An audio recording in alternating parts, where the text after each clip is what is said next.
you create your own reality. And you said, oh, yay. And then you said, oh, no.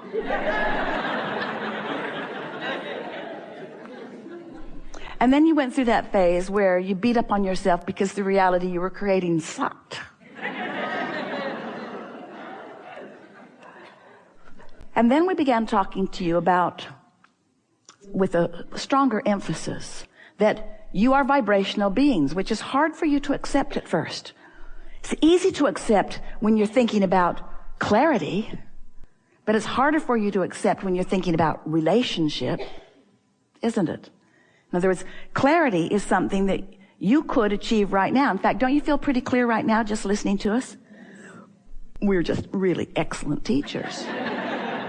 You do. You are feeling reasonable clarity as a result of this conversation. But if you were to focus upon something that you want that hasn't manifested yet, it would induce within you a different feeling in most cases. Because when you want something that you're not yet living, you're in the not yet living it awareness introducing resistance into the equation. So we talk to you in vibrational terms because we want you to accept that you are vibrational and that the vibration that you offer is about the thought you think. It's about the focus. So when we use words like vibration or energy, we're talking about the same thing. When we use words like thought or energy, we're talking about the same thing. Or vibration, we're talking about the same thing. So how do you know? How do you measure what you're doing vibrationally? Because you don't exactly have someone brought to one of the gatherings an electronic contraption that he thought everyone should buy and hook themselves up to. And we said, it's cumbersome. You don't need some outside meter telling you what you're doing vibrationally. The meter doesn't even work. You've got this vibrational guidance system within you that is your emotions. So when you feel something like ease or clarity, that means that there is little or no resistance within you right now. You are not contradicting your own thought. So when you say, I want this, wouldn't it be nice to have such and such? And you just visualize being it or doing it or having it or living it. Wouldn't that be nice? And the idea of it just feels so good to you. And then you say, but, hardly anybody is doing that. You have just introduced unnecessary resistance to the equation. Why would you do that? Because you've been trained to be realist. You've been trained to be objective. You've been trained to weigh the pros and the cons and the pluses and the minuses. And we say, you've done enough of that. You've sifted through enough and put enough in your vibrational reality to keep yourselves busy for 20 or 30 lifetimes. This is the phase of your life where what you're wanting to do is purify or clarify your vibrational flow. And you do that by caring about how you feel when you think the thought. But we know that it's hard for you to tell those vibrational subtleties until you get yourself really in a place where you have felt for a period of time a chronic feeling of lack of resistance, because you don't know you've got resistance until you've experienced enough time without it. Does that make sense to you? And so in the beginning, when people would come to us and they would say, what's the best thing that you can teach us? We would say meditation. Because it's easier for us to teach you to have no thought than it is to teach you to have pure positive thought. Because you've got enough momentum going on enough thoughts that are resistant in nature. In other words, don't you sort of automatically introduce resistance? Isn't there a but to almost everything? And do you know the reason that you do that is because you're trying to explain to others where you are. We wish you would cut that out. Trying to explain to others why you're where you are. I'm standing here. I really want that. But well, you're not ever going to do that again without remembering us playing with you here today and reminding you that you, in those kinds of verbal or mental offerings, are introducing unnecessary resistance into your vibrational patterning, which is just bogging you down. So, we're wanting you to realize that as you stand in any moment in time and think a thought, that you are offering a vibration that with as little as 17 seconds is going to gather momentum. Because at that 17-second mark, another thought, vibrationally equivalent, is going to join it, which is going to speed the process. And then, if you maintain that, another thought like that is going to join it, which is going to speed the process again. And then, if you maintain that for another 17 seconds, this is not much time, is it? Once you cross that 68-second mark, there is significant enough momentum going that your experience is now going to be affected. Esther bumped into a handful of people in the hotel last night. Here and there and here and there and here and there and here and there. And every one of them said, I told myself, wouldn't it be fun if I got to run into Esther?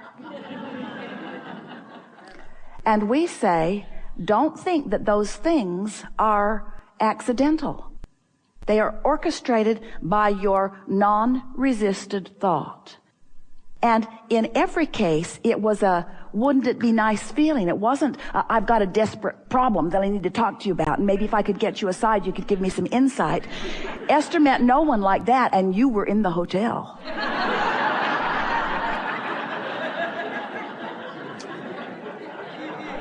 It was that high-flying, wouldn't it be fun if, you see. When you make a promise to yourself that you want to fly high, and we're going to talk to you what we mean by that flying high soon. When you make the decision that you want to fly high, which means you want to be as often as you can with as little or no resistance as you can find through the clarity of your thought, when that becomes your dominant intention, everything in your world begins to shift because your point of attraction shifts. And that means every relationship that now exists will change. It means the rendezvous timing in the relationships that exist must change. It means the new strangers that you run into will change. Esther had a funny experience because she's moving around California a little bit in the area where she is living part-time. And she came out of Starbucks a month or so ago. And someone said, Esther, and came up to her, delighted to see her. I am aware of you. I've been watching you on YouTube, and I can't believe that I've just run into you. And Esther couldn't believe it either. And she had her iced tea in her hand, and she was carrying her dry cleaning, and she was on her way to the car, and happy to see this bright, happy person. And so they exchanged an email or two, and then Esther did not think about him, except that she was aware every time she went back to the dry cleaners or every time she went back to Starbucks, she thought about that very pleasant meeting. So she'd thought about him 10 or 15 times since seeing him. So now, weeks have gone by, and now she is in another part of the city, 20 miles from there, and stopped at her new favorite place, In-N-Out Burger.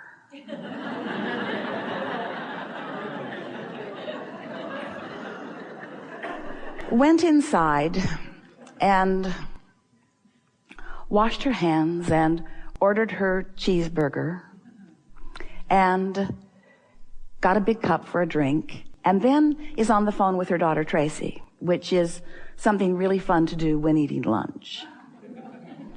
And she said, hold on, I'm getting a drink.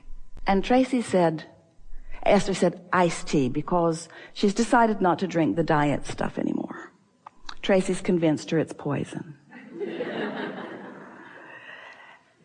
Whatever.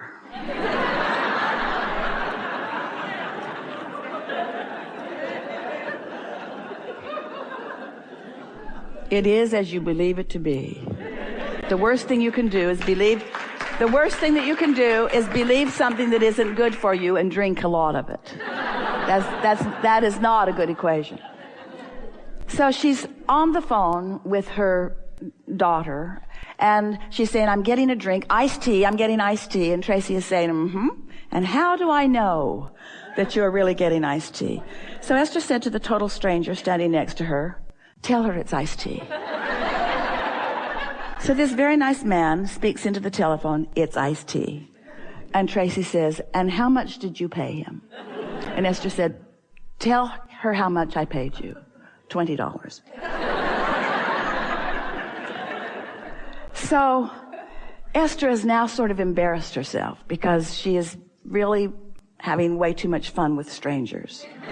As she looked around, and there were a fair number of people looking in her direction, and now she has her bag of burger and her very large drink and her purse and her keys and her phone.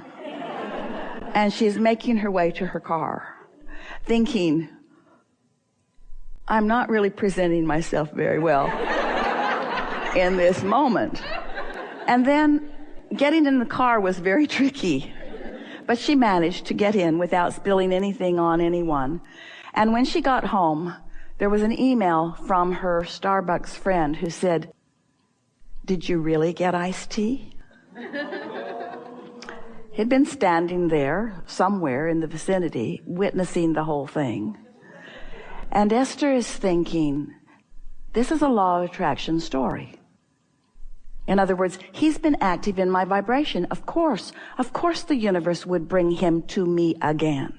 Now, this all seems inconsequential and maybe unimportant, but we want you to know these are the things that make up the hours and the minutes and the days and the weeks and the years of your life. In other words, what you are doing, how you are feeling, there isn't anything that Esther wants more than fun.